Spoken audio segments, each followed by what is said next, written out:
Long ago, in the golden plains of southern Africa, there lived a young woman named Naledi.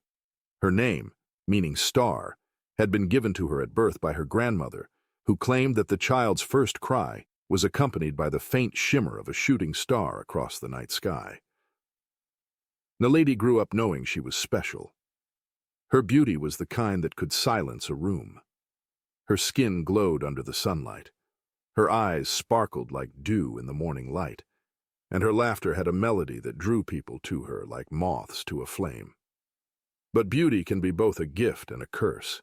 The village adored Naledi, and wherever she went, people showered her with compliments, gifts, and endless attention.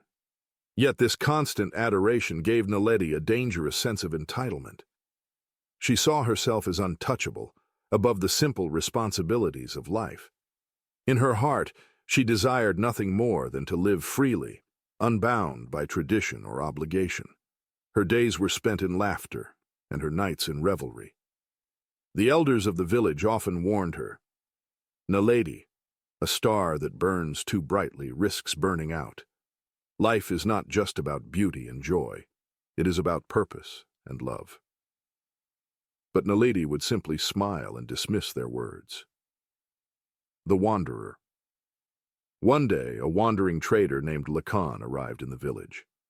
He was a man of charm and mystery, carrying with him rare goods from distant lands, silks, spices, and shimmering beads.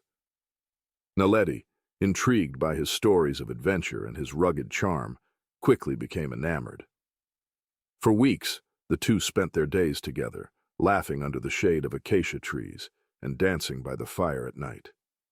Lacan whispered promises of a life filled with adventure, far away from the confines of the village. But as quickly as he arrived, Lacan vanished. One morning, Naledi woke to find his hut empty, his promises as fleeting as the wind.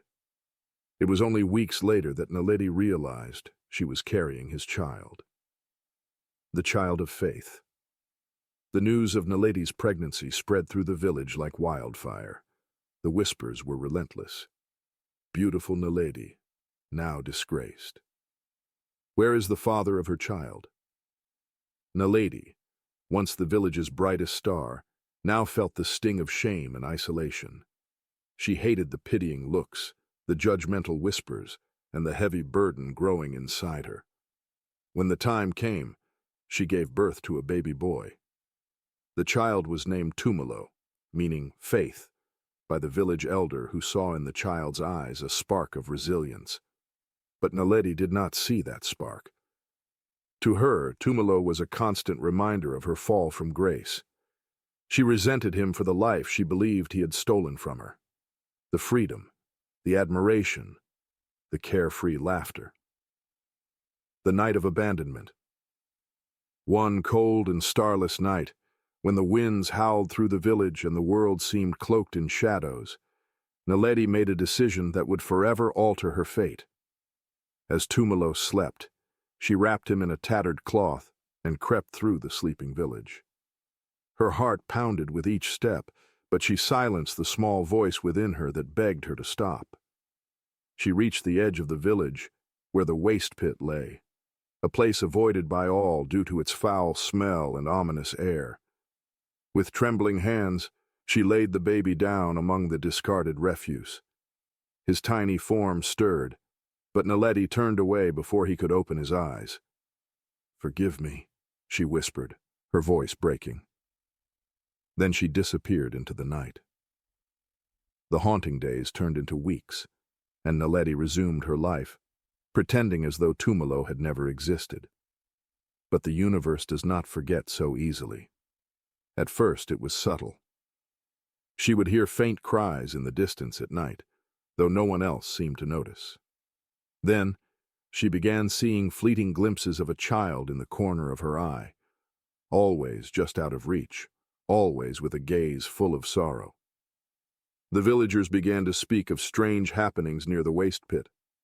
At night, a mysterious glow would appear, accompanied by the soft sound of a baby crying. Some claimed it was a spirit. Others believed it was a curse. Naledi tried to ignore it, but the cries grew louder, more insistent. Her dreams became nightmares, filled with visions of Tumalo's wide, accusing eyes staring up at her from the darkness. The Rain Queen's Judgment. One night, unable to bear the guilt any longer, Naledi returned to the waste pit. To her shock, she found Tumalo alive, cradled in the arms of a tall, regal figure. The woman's presence was both terrifying and awe-inspiring. She wore a flowing white robe that shimmered like water under the moonlight, and her eyes held the wisdom of centuries. She was Mojaji, the legendary Rain Queen, protector of the innocent and enforcer of justice. Naledi. Mojaji's voice was like the rumble of distant thunder. You abandoned your child, but the spirits have spared him. Yet your actions have not gone unnoticed. The stars that once guided you now mourn your choices. Naledi fell to her knees, tears streaming down her face. Please forgive me. I didn't know what else to do. Mojaji's gaze softened, but her voice remained firm. Forgiveness must be earned. From this day forward, you will carry the weight of your choices. You will see your reflection not as you wish, but as your child sees you. With those words, Mojaji vanished, taking Tumelo with her. The legacy of Tumelo grew up under the care of Mojaji, becoming a wise and compassionate leader. His story spread far and wide, inspiring others to cherish their responsibilities and show kindness to the vulnerable. As for Naledi, she lived the rest of her days in solitude, her beauty fading with time. Every mirror she looked into showed not her face, but Tumelo's tear-streaked eyes, a constant reminder of what she had lost. The moral of the story. The tale of Naledi and Tumelo teaches us that no matter how bright a star shines, it must remain grounded. True beauty lies not in appearance but in love, compassion, and the courage to face our responsibilities.